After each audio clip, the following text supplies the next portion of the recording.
제가 준비한 찬양은 막 마귀들과 싸울지라 부서뜨려야 되니까 안 하고 그냥 바로 말씀으로 들어갑니다. 할렐루야.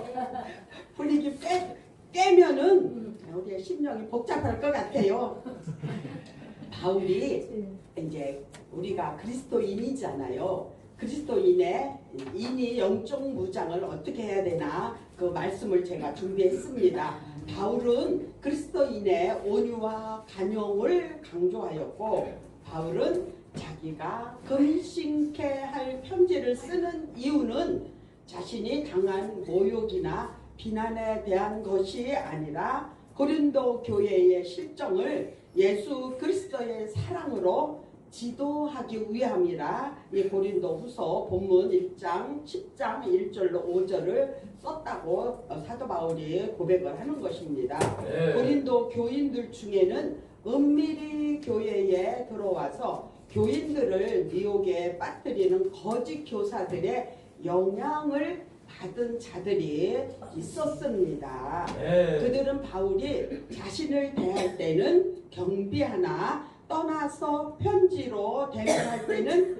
담대하다고 비난을 하면서, 바울이 멀리서 그들에게 편지를 쓸 때는 용감함을 보이지만 그들을 대하면은 애처로운 겁쟁이가 된다는 뜻입니다. 네. 가끔 고상한 덕을 묘사할 때 사용되지만 본절에서는 나약한다는 의미로 사용되어 경멸의 뜻을 지니고 있습니다.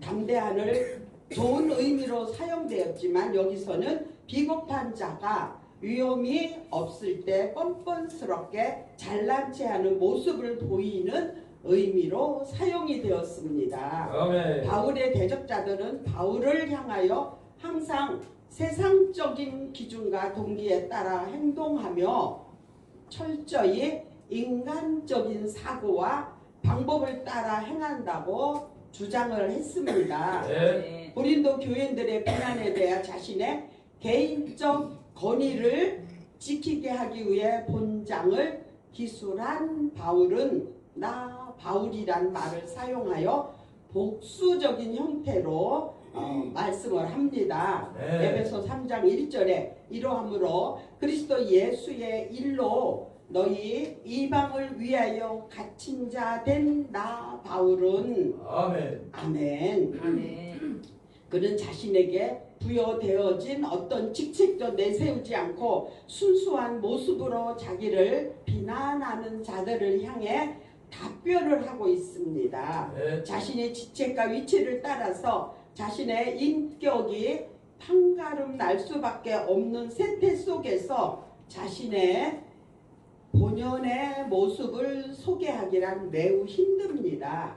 그러나 바울은 자신의 권위를 침해하며 인격을 모독하는 자들을 오히려 그리스도의 온유와 관용으로 대했습니다. 네. 그리스도의 사도라면 어떤 경우에라도 이러한 태도를 보여야 한다고 바울의 신앙을 보여준 것을 알 수 있습니다. 네. 이 점은 예수 그리스도께서 우리 인간들에게 보여주신 성품이기도 합니다. 아멘. 마태복음 11장 29절에 나는 마음이 온유하고 겸손하니 나의 멍에를 메고 내게 배우라. 그러면 너희의 마음이 쉼을 얻으리니. 아멘. 온유라 하면 자신의 앞에 부닥치는 어떤 역경이라도 참고 사명을 감당하는 예수의 모습에서 발견할 수 있는 성품이라 할 수 있습니다. 네. 관용은 다른 사람의 사정을 생각해서 친절한 판단을 내리는 것을 말합니다. 자기를 무시한 자에게 악의를 품지 않는 성품을 말합니다. 성품은 곧 온유에서 나왔고 온유한 자로 선악을 구분할 수 있으며 악을 미워하지만 분노는 앞세우기보다는 긍휼히 여기는 사람이어야 됩니다. 네. 이는 그리스도의 종이 지녀야 할 기초적인 성품이기도 합니다. 우리 모두도 이와 같은 성품을 소유한다면 우리들의 속한 가정과 사회, 교회에 불균형과 모순, 다툼이 있다 하더라도 그것을 아름답고 화목한 새로운 환경으로 만들 수 있습니다. 누가복음 6장 29절에 내 이 뺨을 치는 자에게 젖뺨도 돌려대며 내 겉옷을 빼앗는 자에게 속옷도 금하지 말라. 아멘. 그들은 바울을 육체대로 행하는 자로 여겼습니다. 그들은 바울을 하나님께서 공급하시는 영적인 힘으로 살지 않고 마치 짐승의 지혜를 빌어온 자같이 육체의 노예로서 살아가고 있다고 비난을 했습니다. 아멘. 그러나 바울은 성도들과 가까이 있을 때는 겸손한 척하고 멀리 떨어져 있으면 교만하다는 것입니다. 그들은 처음에 바울을 겁쟁이로 불렀으며 이제는 바울이 타락한 이기주의자로 그리고 음흉한 기회주의자로서 자신의 권위를 보호하려고만 한다고 생각을 했습니다. 네. 그러나 바울은 이와 같은 비난에 대해 바울은 필요하다면 자신도 언제든지 담대해 줄 수 있지만 자신이 그와 같이 되지 않도록 고린도 교인들 스스로 잘못을 고칠 것을 바울은 원했다고 고백을 합니다. 즉 바울은 그들을 향해 징계를 가하기 전에 모든 잘못된 것을 바로 잡으려고 하였습니다.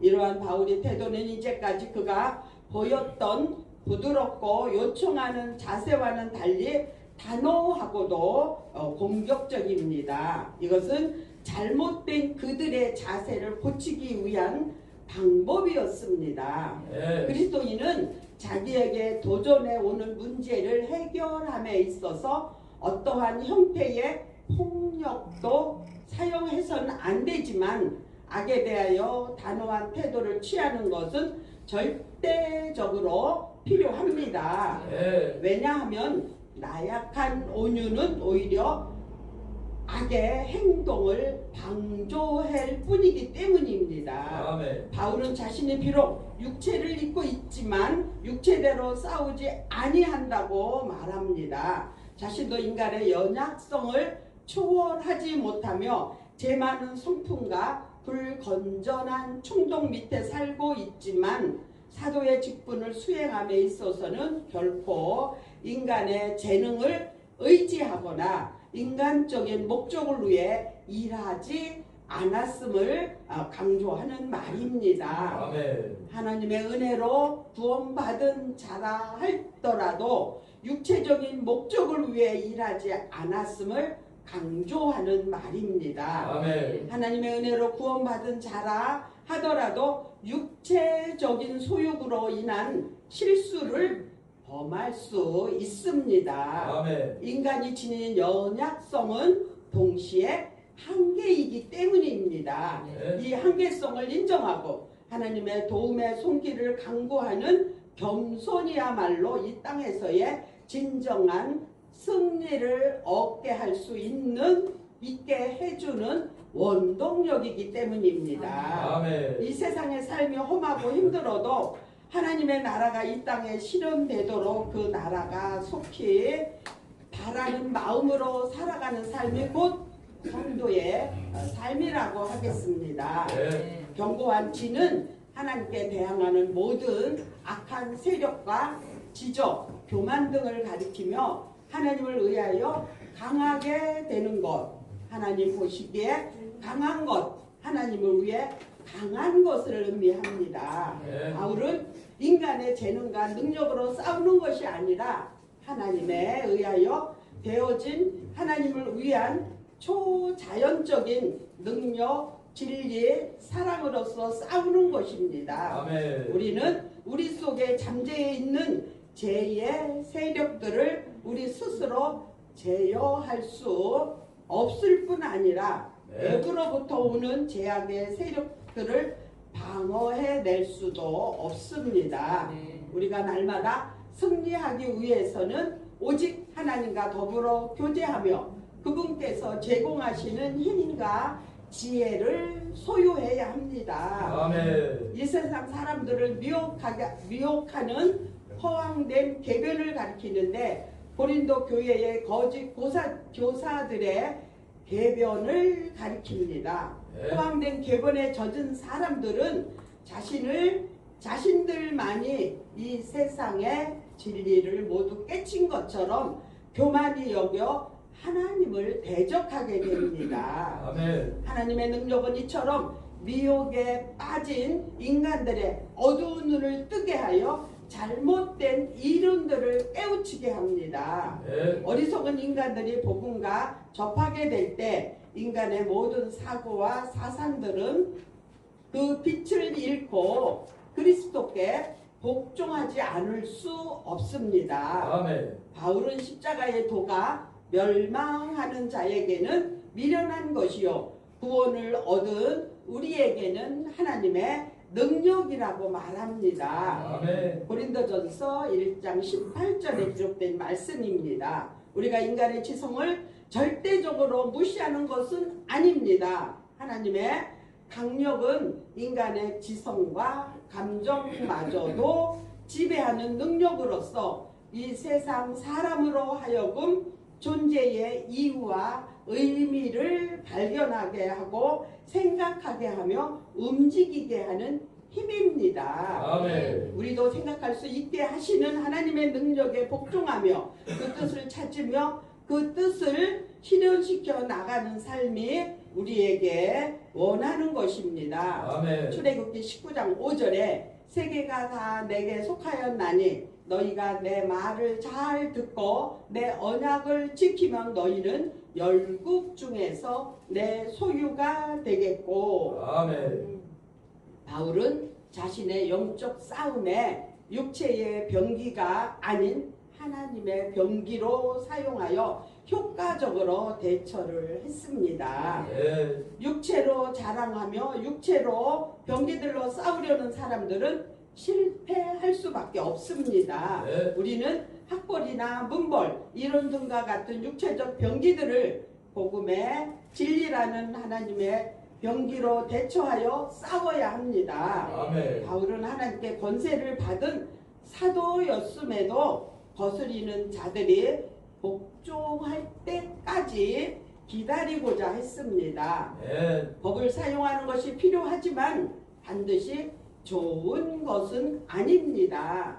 하나님께서 죄인들이 회개하고 돌아오기를 인내하며 기다리시듯 교회와 지도자들도 이렇게 인내하고 기다려야 합니다. 아멘. 그리스도의 목적이 영혼들을 구원하는 데 있었듯이 교회의 목적도 이렇게 돼야 된다고 바울은 고백을 하고 있습니다. 바울은 사도의 직책을 가지고 있으면서도 인간의 권위 대신에 주님의 관용으로 행하고자 힘썼는데 이는 그가 겸손한 마음의 소유자였음을 잘 가르쳐 줍니다. 네. 익은 뼈가 고개를 숙이듯이 은사의 분량이 많을수록 성도는 겸손해져야 합니다.